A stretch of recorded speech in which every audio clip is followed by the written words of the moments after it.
el capítulo número 5 de su libro ya cambia hacia la sabiduría para alcanzar la visión, ¿verdad? Entonces, la primera, la explicación, el espíritu de revelación es para entender, para ver qué es lo que Dios quiere hacer, qué es lo que Él ha estado haciendo desde el principio.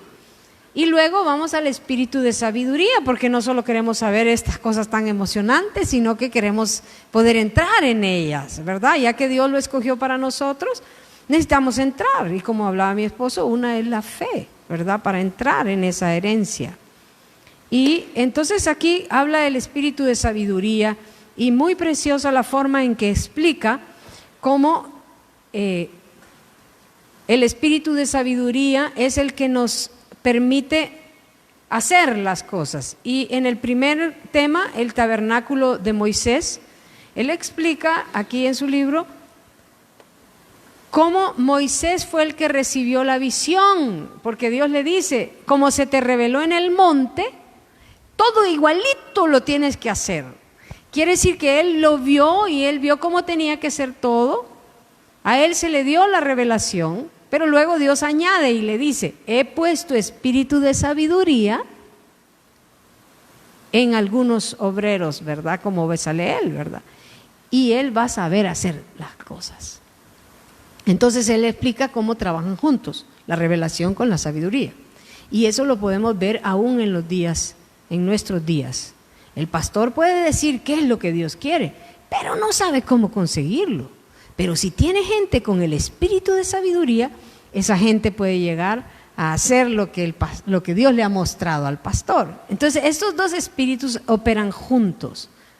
Los artesanos fueron los que construyeron con el espíritu de sabiduría todo el tabernáculo, ¿verdad? Ahí en Levítico, de hecho ahí me toca ahorita en el año bíblico, todo cómo fue construido y las medidas y cómo ese hombre, qué tremendo, ¿verdad? Sabía hacerlo todo, hermano. Yo les pregunto, ¿cuándo le dio Dios el espíritu de sabiduría a Bezaleel para hacerlo todo? ¿Cuando Dios le dio la revelación a Moisés? No, desde niño el espíritu de sabiduría estaba trabajando en Bezaleel, desde antes del vientre, ¿verdad? Y le dio esos dones y le enseñó cómo hacer, y él sabía hacer las cosas. Ahora ya sabía, solo recibió qué tenía que hacer y cómo tenía que hacerlo. Y eso es así, hermanos. A veces vienen personas que son maestros, pero no saben qué enseñar. Vienen a la iglesia y son maestros y no saben qué enseñar. Necesitan la revelación, ¿verdad?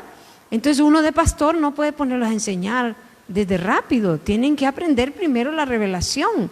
Y después ellos van a usar sus dones para edificar el cuerpo de Cristo conforme el espíritu de sabiduría les ha enseñado, ¿verdad? Son buenísimos maestros, pero eso no es suficiente. Igual es para todo. Hay buenísimas cocineras, pero terminan hiriendo a todo el mundo. No, no es así, ¿verdad?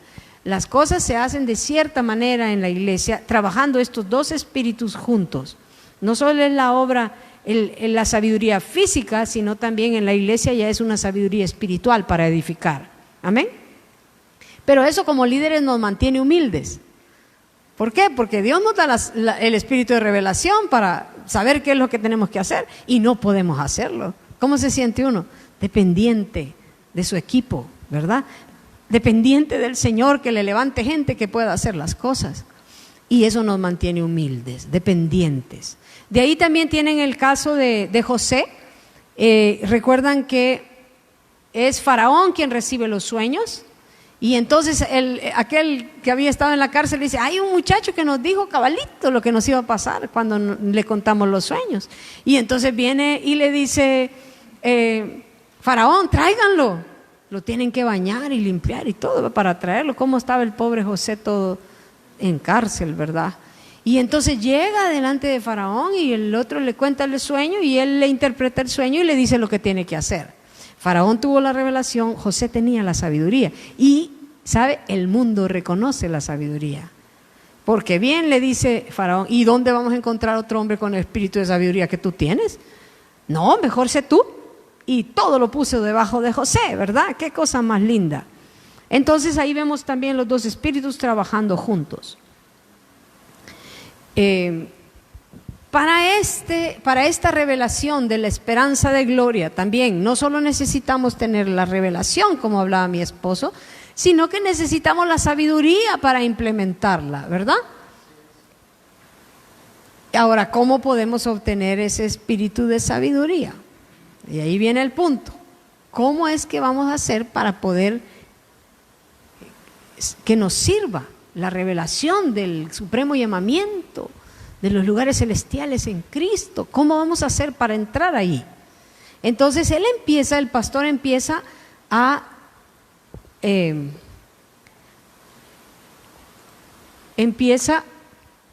explicando, se toma capítulos para explicar algunas de estas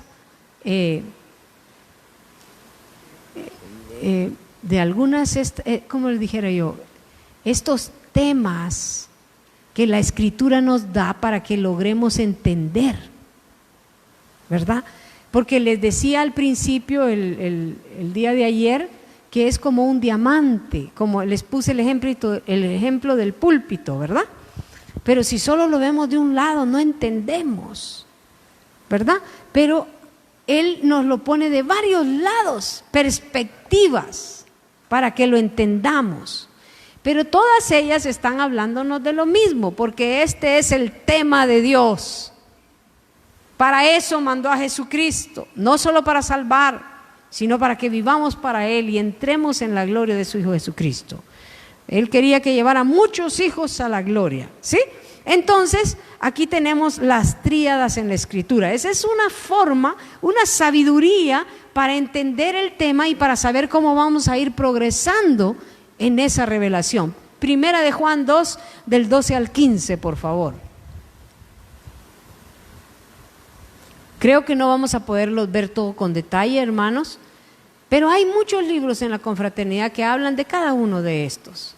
Os escribo a vosotros, hijitos, porque vuestros pecados os han sido perdonados por su nombre. Os escribo a vosotros, padres, porque conocéis al que es desde el principio. Os escribo a vosotros, jóvenes, porque habéis vencido al maligno. Os escribo a vosotros, hijitos, porque habéis conocido al Padre. He escrito a vosotros, padres, porque habéis conocido al que es desde el principio. Os he escrito a vosotros, jóvenes, porque sois fuertes y la palabra de Dios permanece en vosotros y habéis vencido al maligno. Entonces tenemos 3 etapas de madurez en la vida del creyente. La primera es ser niños en Cristo cuando nacemos de nuevo. Somos nueva criatura. Después, ahí nos describe cómo llegamos a ser jóvenes, ¿verdad? Y entonces, vamos a ver cómo llegamos a ser jóvenes. Dice, aquí están las características. La Biblia es para todos, desde el niño hasta el más maduro. Es para todos. Por eso dice, os escribo a vosotros. ¿A quiénes? A todos. A los hijitos, sus pecados son perdonados, ¿verdad? Gloria a Dios. A los padres, porque habéis conocido a aquel que es desde el principio. A vosotros jóvenes, mire aquí, porque habéis vencido al maligno. Esa es una característica de las jóvenes, han vencido al maligno. El joven espiritual ya no está sujeto a los pecados, porque él ha vencido al maligno. Él tiene una caminata ya más, dice, sí, más estable. Antes uno es como ruleta rusa, cuando es niño es llevado de acá para allá de todo viento de doctrina.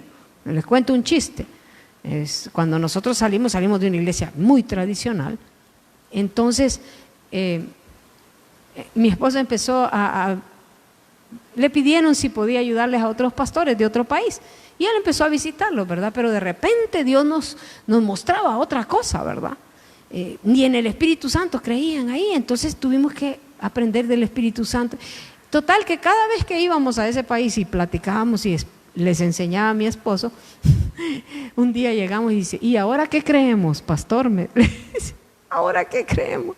Porque siempre estábamos cambiando, hermanos. Porque había que salir de una doctrina y ir cambiando nuestra forma de pensar, renovando nuestra mente hasta que encontramos la palabra de Dios en esta confraternidad fue que dejamos de cambiar de doctrinas, ¿verdad? Pero fue claro, íbamos para mejor, ¿verdad? Pero me dio tanta risa, y ese es nuestro chiste. ¿Y ahora en qué creemos?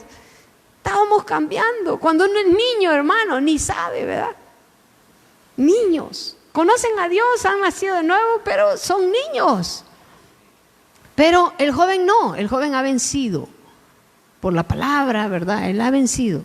Y dice, os escribo a vosotros padres porque habéis conocido al que es desde el principio. Esta palabra, conocido, hermano. Los padres no conocen a Dios porque lo han visto o porque conocen a Dios por experiencia. Un padre espiritual siente como Dios siente, piensa como Dios piensa. En muchas áreas, ¿verdad? Y va creciendo en madurez. Es algo completamente diferente. Mire, a Cristo se ve, desde niño se ve desde afuera, ¿verdad? Pero de padre se ve desde adentro. Y este amor que sale de mí es Cristo. Hasta tú te quedas admirado, ¿verdad? Porque salió. Me ofendieron, me crucificaron y yo no salió maldición. ¿Me entienden? Entonces es un nivel diferente. Así que de eso nos hablan las etapas de madurez. También tenemos la caminata. Primero dice, muchos son los llamados, pocos los escogidos. Pero luego de ser escogido, hay un periodo de tiempo donde tenemos que llegar a ser fieles. Y eso es al ser probados, ¿verdad? Apocalipsis 17:14. Eso habla un poquito de este tema. Es un tema extenso y muy hermoso. Esta parte de los escogidos me encanta a mí, porque somos escogidos en los hornos de aflicción. Ahí está viendo Dios cómo actúas cuando te avergüenzan, cómo actúas cuando te hacen algo malo. Y ahí decide Dios si este está listo para seguir adelante o no, todavía le falta. Y de ahí vuelve a meterte en el mismo horno porque no te saliste cocido, ¿verdad? No bien cocinado, así que no, ese ladrillo puede quedar mal. Entonces vuelven los hornos. Muy interesante el tema. Los últimos tiempos, lo que hablamos de Apocalipsis 12, uno es el remanente, o sea, los que fue a hacer el dragón guerra contra ellos, y a ellos sí los venció, hermanos. Ellos son el atrio del que habla en Apocalipsis, que son pisoteados. Pero también está la mujer. Es la mujer que se le dieron las alas del águila y voló al desierto y ahí fue sustentada. Entonces hay otra parte de la iglesia, digámoslo así, de los creyentes en Cristo en los últimos días, y esta mujer representa a los de la iglesia que van a ser llevados al desierto, ¿verdad? Y ahí van a ser sustentados. Son grupos de creyentes. Pero hay otro grupo, el hijo varón, que él es raptado. Cuando el dragón lo quiere agarrar, él es raptado. Es un tema muy amplio. Para eso están 3 libros, la trilogía de los últimos tiempos, que son Apocalipsis, la segunda venida y Daniel. Ahí se explica bastante, ¿verdad? Ese tema del remanente, la mujer y el hijo varón. El viaje de Israel, este es el que digo que me encanta. Y nos habla de que cuando somos niños salimos de Egipto, ¿verdad? Y el Egipto tiene que salir de nosotros. Y entonces dice, te llevé al desierto para mostrar lo que había en tu corazón. ¿Sí? Entonces aquí necesitamos pasar al desierto. Los jóvenes ya van al desierto y cruzan el río Jordán, ¿verdad? Que ese tipifica la experiencia de crucifixión. Un tema precioso, la experiencia de crucifixión. Hay un día en tu vida en que el Padre dice, estás listo, no eres más una cabrita, ¿verdad? Eres un cordero que puede ser llevado al matadero y Él te crucifica. Tú no te crucificas, no puedes. Él te crucifica. Y entonces tú tienes una experiencia y estás seguro que estás crucificado con Cristo. Y de ahí empieza a entrar en gloria, ¿verdad? La paternidad espiritual. Por eso estos son similares, ¿verdad? Se hace padre cuando entra a la tierra prometida, ¿verdad? Pasa el río Jordán.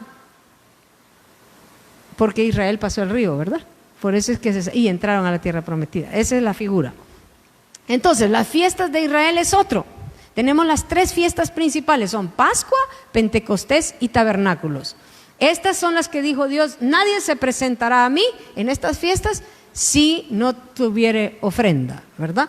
Entonces esto nos habla de la salvación es la Pascua, ¿verdad? La llenura del Espíritu, recuerdan que ahí ellos fueron bautizados en el fuego, ¿verdad? Es el Pentecostés. Y los tabernáculos era aquella fiesta que hacían cabañas, ¿verdad? Y se reunían todos y celebraban la cosecha y era una cosa muy hermosa. Esa es la fiesta, eso es lo que sucede en la vida cuando uno entra en gloria. Todas tus tribulaciones, como decía David, mi alma ha hallado el reposo, ¿verdad? ¿Cómo es que dice? ¿Cómo dice mi alma? Dios me ha dado reposo de todos. Bueno, ya me voy a recordar. Entonces, ese ha librado mi alma de toda angustia. Él estaba liberado, ¿verdad? Entonces, ese es tabernáculos, es una fiesta, es la fiesta del Padre, la fiesta de la madurez del fruto, ¿verdad? Es una etapa gloriosa en la vida. Y eso es lo que deberíamos de decir. Mire, hermano, ser niño, ay Dios mío, cómo cuesta, ¿verdad? Y ser joven, cómo se batalla, ¿verdad? Y hasta vencer al diablo. Pero cuando se entra a la paternidad se descansa. Por eso se llama también el reposo de Dios. El reposo no es el cielo, hermano. El reposo es esa edad de madurez, ¿verdad? Y, bueno, mejor avanzo, que si no nos va a dar tiempo. El tabernáculo de Moisés, que estaba dividido en atrio, santo y santísimo, que lo hemos tenido hace poco, ¿verdad? El tabernáculo de Moisés. Entonces esas son las edades espirituales, todas ellas, todo esto habla de lo mismo, la edad en que recibimos al Señor Jesús. Estos hablan de lo mismo, es cuando crecemos en madurez y hemos vencido al maligno, como decía, y todas las cosas. Y esta es etapa de la paternidad espiritual, que es ideal servir al Señor desde ser padre, ¿verdad? Eso es ideal. Que la obra que puede hacer un padre, la obra que hacían los apóstoles, wow, era maravillosa. Pero yo les voy a decir algo, yo creo que siempre han habido padres desde que Cristo se fue. En la iglesia siempre han habido padres espirituales que están reinando en vida por medio de la abundancia de gracia y el don de la justicia.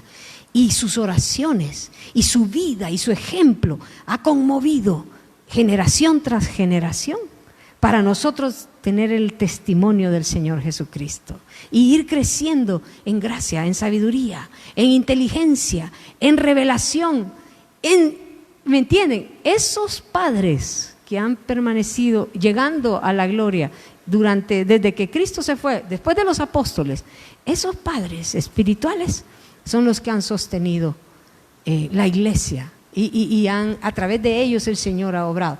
Pocos conocemos, ¿verdad? Y ayer les decía que muchos pasan de incógnitos, pero influencian las vidas de las personas. Amén. Entonces es algo maravilloso. Tenemos testimonios de siervos tremendos de Dios que influenciaron la vida de las personas. Esa es mi fe personal, que el Señor siempre ha tenido.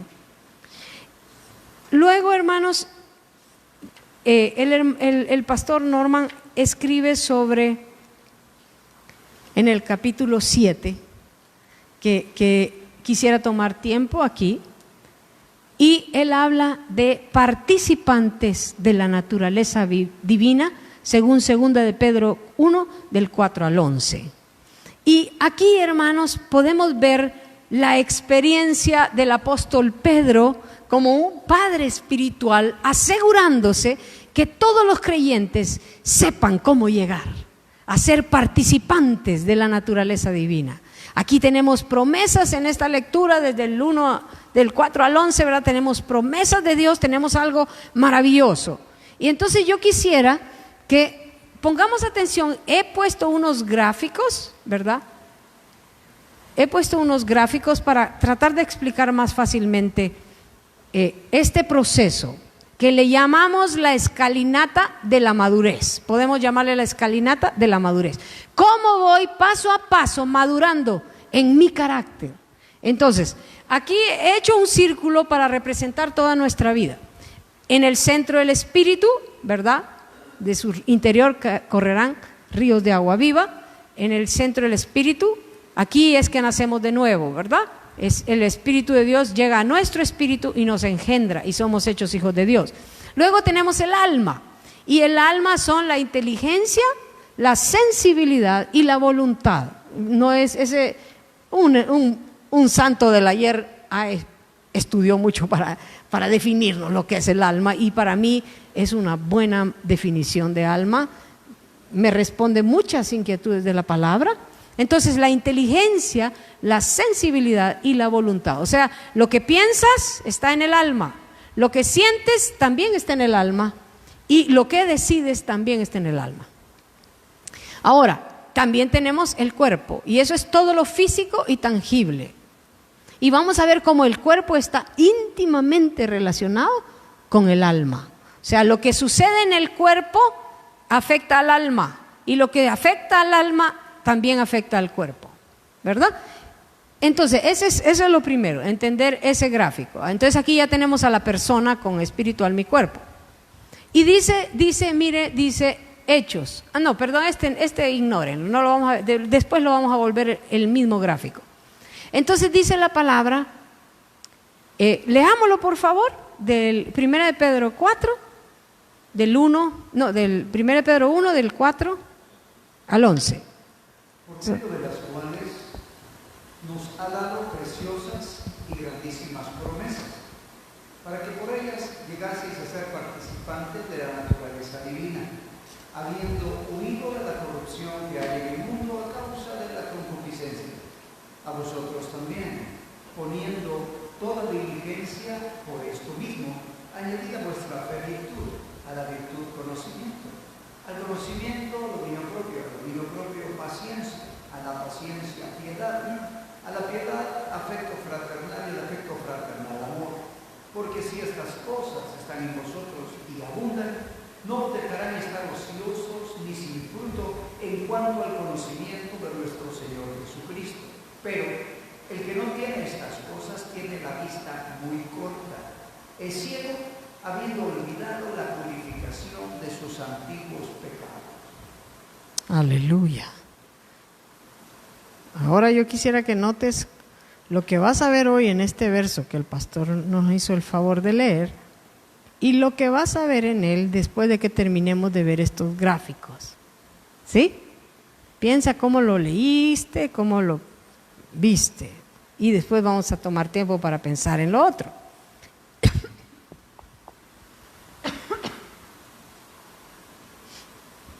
Entonces dice, añadid a vuestra fe virtud. Quiero primero hacer un recorrido completo para después ir paso a paso. Cuando creemos en el Señor Jesucristo recibimos fe, ¿verdad? Entonces la fe es el inicio de esta caminata, de este escalinata, es el primer peldaño. Si no tienes fe, sin fe es imposible agradar a Dios, ¿verdad? Y esto es agradar a Dios. Entonces dice, primero añadid a vuestra fe. Es nuestra responsabilidad añadirle a la fe. ¿Qué le vamos a añadir de primero? Virtud. Y virtud, hermanos, es excelencia moral. Eso significa esa palabra, excelencia moral. Excelencia quiere decir entonces que cuando nosotros se nos manda a añadir virtud, lo que se nos está diciendo es que al nacer de nuevo, Cristo nace en nosotros y vamos a ser capaces de ver virtudes del Señor Jesucristo.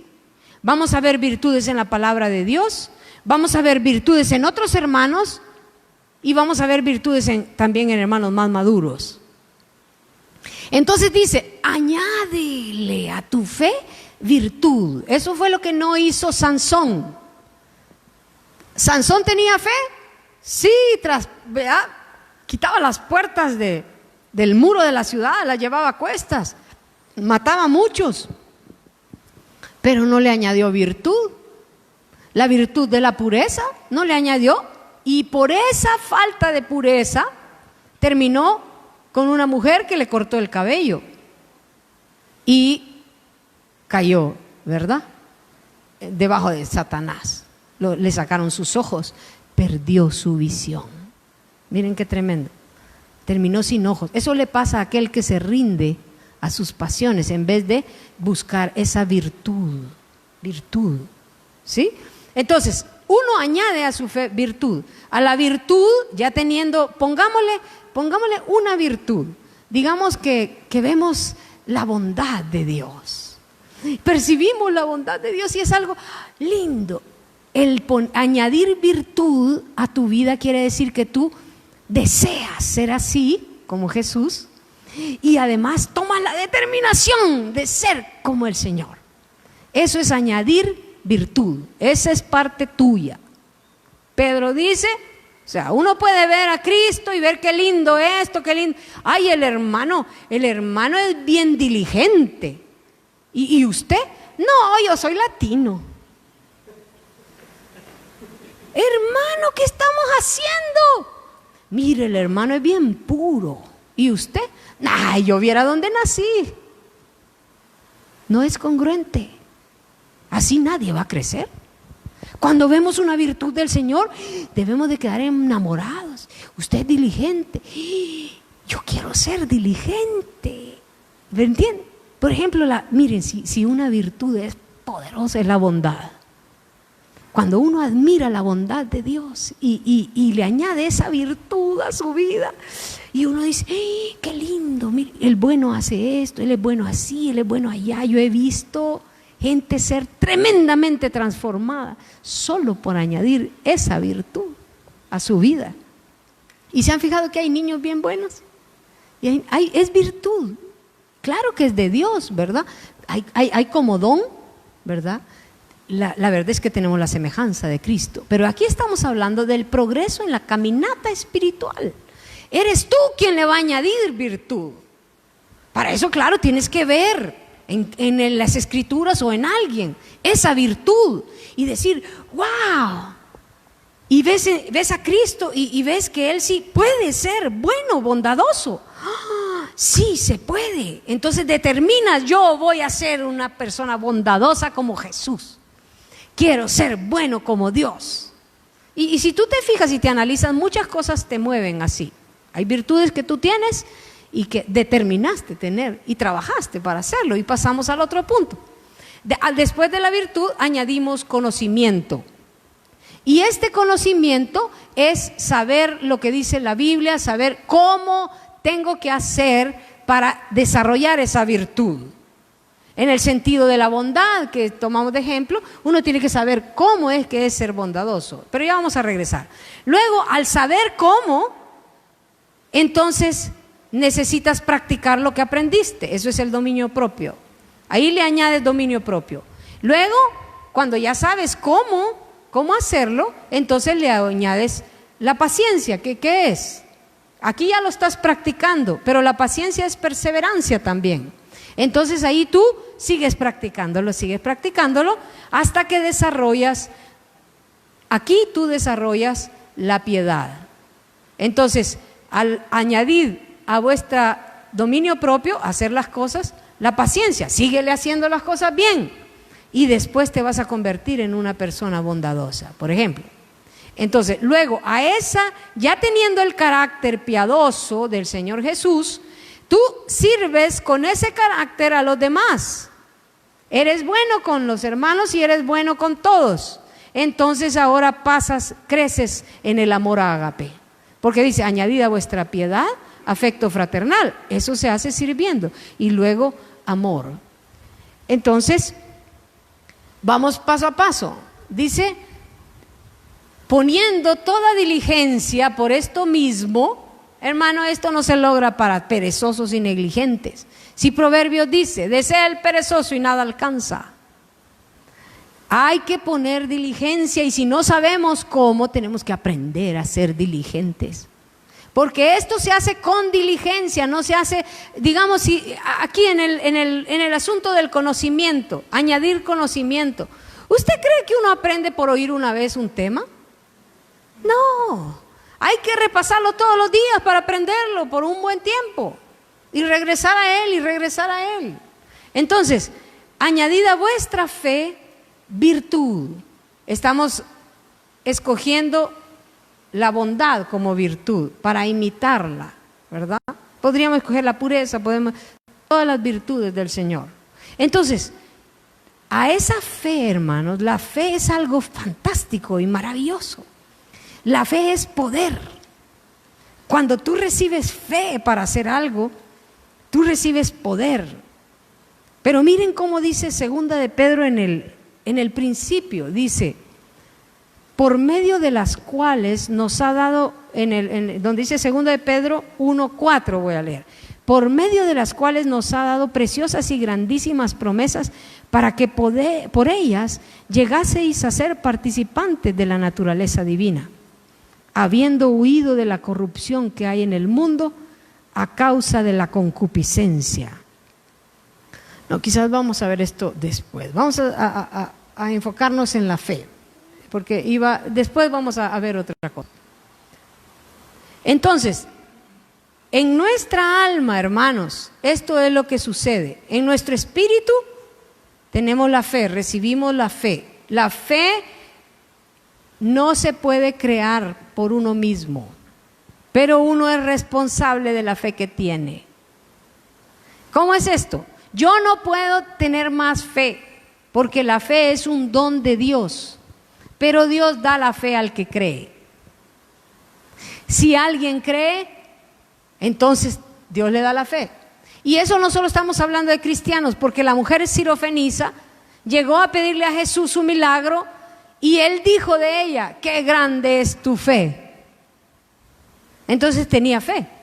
¿Por qué tenía fe? Porque había creído. Había oído que alguien estaba sanando y ella creyó. Aquella mujer también que fue con flujo, todo el mundo tocaba a Jesús, pero ella dijo, si tan solo tocara el borde de su manto, desprenderé virtud. Esa es fe, ¿verdad? Pero la fe se le da al que cree. ¿Cómo creerán si no les predican, verdad? Entonces, la fe viene por el oír. Cuando oímos algo y lo creemos, Dios nos da la fe para eso. Toda buena dádiva y todo don perfecto desciende de lo alto, pero Él también da dones a los rebeldes y Él es el que nos sustenta a todos, hasta al diablo. Dios sustenta al diablo. El diablo no tiene ningún poder en sí mismo. Todo poder que Él usa viene de Dios. Entonces Dios sustenta todas las cosas, Él da los dones, las buenas cosas son de Dios. Aún ese niño que nace bueno o el otro que nace dadivoso, son dones de Dios. Pero nosotros somos responsables de la medida de fe que vamos a alcanzar, de acuerdo a cuánto creamos y trabajemos en eso. Entonces cuando dice añadid a la fe virtud, del espíritu nacido de nuevo, que es nuestro tema, ya nacido de nuevo, uno tiene que añadirle al alma esta virtud. Eso es inteligencia, es sensibilidad, es voluntad la que estamos hablando aquí. Ya no es solo tener la fe, aquí ya tienes que creer, tienes que decidir, ¿verdad? Porque eso es el alma. Por eso es que el conocimiento se hace en el alma también. Tienes que aprender, renovar tu mente, ¿verdad? Entonces, este proceso de pasar de la virtud, ya sé qué es lo que quiero, al conocimiento requiere mucho estudio, hermano. Y por eso es que con diligencia se debe de hacer.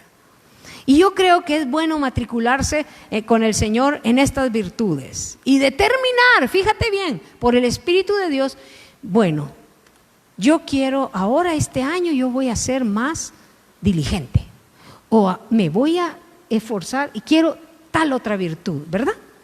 Entonces luego empiezas a añadir conocimiento.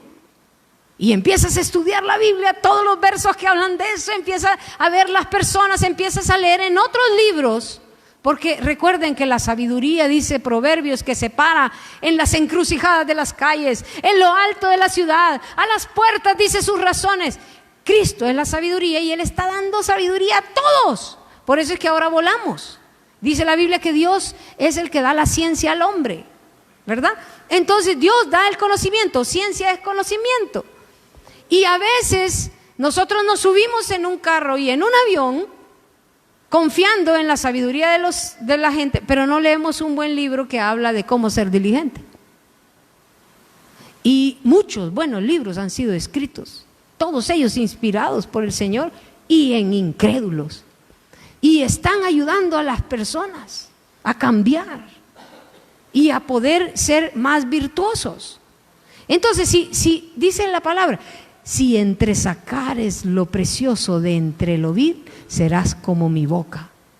Hermanos, necesitamos leer la Biblia, sí, estudiarlo, esa es nuestra base, pero también otros libros que son buenos. Tenemos que buscar y decirle al Espíritu, ¿cómo puedo añadir a esta virtud conocimiento? ¿Dónde leo? Ya leíste toda la Biblia, ya viste los versos, ya preguntaste a los pastores, ya averiguaste, estás estudiando con mucho ahínco y entonces Dios te manda un libro. Mire, este libro es muy bueno. Y agarras el libro y gloria a Dios, y entonces empiezas a aplicar toda la sabiduría de ese libro, ¿verdad? Que viene de Dios, y desechas todo lo malo. Ahí hay motivos malos, que para ser rico, que para, ¿verdad?, ser famoso, desecha eso, pero saca lo bueno, porque ellos se apoyan en investigaciones de cómo Dios hizo el cuerpo. Amén. Y muchas cosas buenas se pueden sacar, solo que hay que discernir, y entonces serás como su boca. Y tú podrás enseñar a las personas cómo hacer las cosas, y ellos serán libres, porque es la sabiduría la que enseña. Amén. No importa quién le ponga su nombre al libro, todo viene de Dios. Y dice, ¿qué tienes que no hayas recibido? Y si lo recibiste, ¿de qué te glorías? ¿Verdad? Entonces todo viene de Dios. Entonces conocimiento, hermanos, con ahínco, ¿verdad? Enfocados. Bondad, pureza. Pregúntale al Espíritu. Fíjese que en el viaje de Israel hay una figura que me gusta mucho, porque cuando Josué va a pasar el Jordán, Dios prepara al pueblo y le dice, se le aparece, ¿se acuerdan? Y dice, un ángel, eres de los nuestros, de nuestros enemigos, le dice todavía Josué. Estaba tierno en el liderazgo, ¿verdad? Y se da cuenta que es Dios, ¿verdad? Que el ángel del Señor que le está hablando. Entonces le dice, no, primero va a ir el arca, les dice, no entre, porque ustedes no saben el camino, no saben. Primero va el arca y ustedes van detrás del arca. ¿Qué quiere decir eso? Dios, su Espíritu Divino es el que nos guía a esta conquista. Entrar en gloria solo se puede hacer si el Espíritu Santo te guía. Si no, no conoces el camino. ¿Qué quiere decir eso en español? O sea, en lo práctico.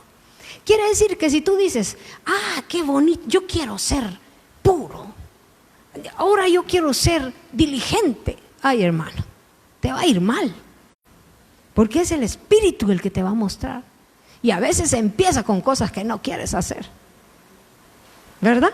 Y cuando tú lo haces, se desata en tu vida la unción y tú agarras carrera, porque el Espíritu, Él sabe dónde guiarte. Yo les voy a contar un testimonio mío. Yo quería ser diligente, porque mi esposo es muy diligente y su mamá es la madre de la diligencia, le digo yo. Todos los hijos, todo es bien hecho, increíble, hermano.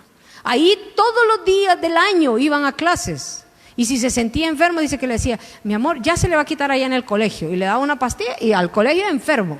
Ella decía, mejor que lo manden de allá de regreso si no aguanta, pero usted va. Siempre tenían el premio de perseverancia, ¿verdad? Entonces una cosa, una diligencia, pero yo era todo lo contrario, fuego. Nosotros hacíamos las cosas por fuego en la casa. Mi padre era pastor y seguíamos al Señor y servíamos, pero todo por fuego, ¿verdad? Todo por emoción, Y cuando vine a ver, necesitaba diligencia, hermanos. Es un don precioso de Dios, dichoso el que tiene diligencia. Y yo le dije, Señor, ayúdame. Empecé a clamarle por esa diligencia. Y entonces el Espíritu Santo, mi Dios precioso, oyó mi clamor, ¿verdad? Y un día me dijo, ¿quieres ser diligente? Esto les digo porque vean por dónde sale el Espíritu, hermano, nada que ver. Yo le dije, sí, les dije, yo quiero ser diligente. Vale, solo tienes que obedecerle, y Él casi siempre te da una cosa. Y entonces me dijo, lávate los dientes antes de acostarte. O sea, qué pena, ¿verdad? Que ni eso hacía, ¿verdad?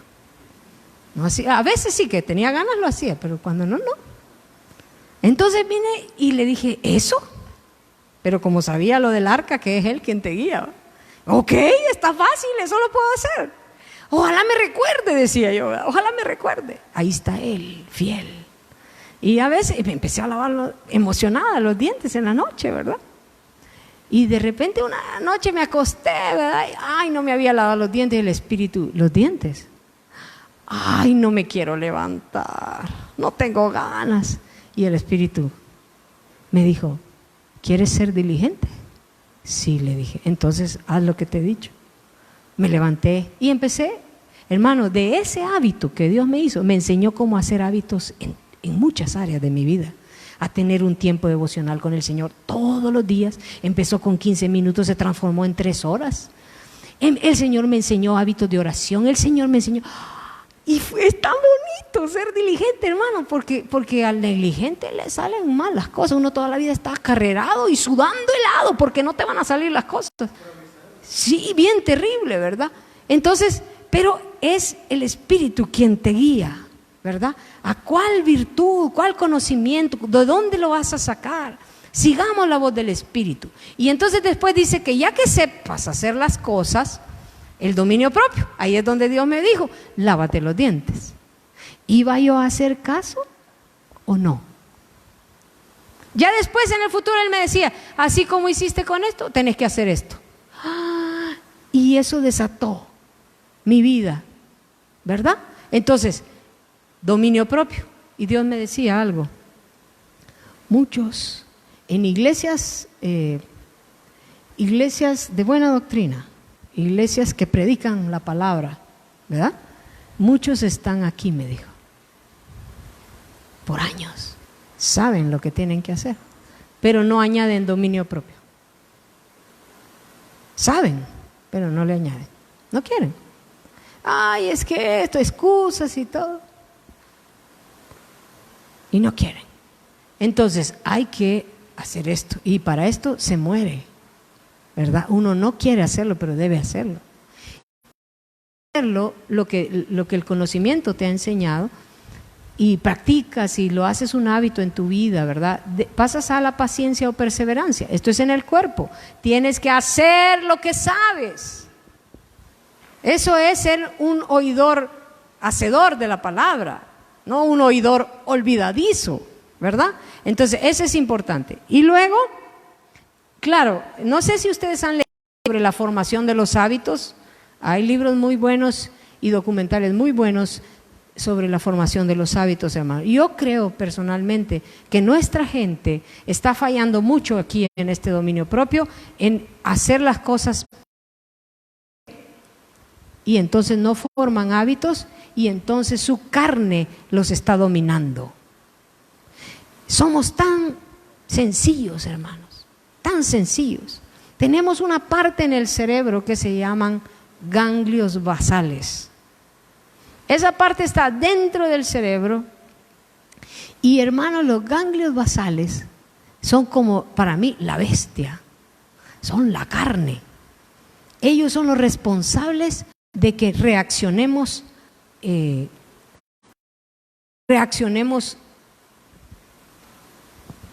minutos nos quedan.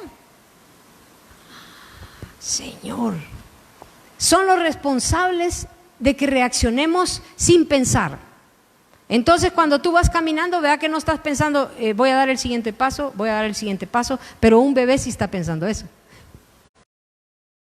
Piensan si dan el primer paso, ¿verdad? ¿Por qué? ¿Por qué pasó de ser tan inseguro caminar a ser tan seguro? Porque lo agarraron los ganglios basales y aprendieron la rutina, y ahora la hace sin pensar. Imagínense qué lindo. Claro, sirve para unas cosas, pero también así es de horrible. Porque si tú tienes el hábito, el mal hábito, por ejemplo, de fumar, te sientes nervioso y fumas. Ni sabes por qué, no lo puedes detener, no lo puedes cambiar. Si cuando te enojas te hiciste el hábito de decir malas palabras, ni pensaste, lo decís nada más.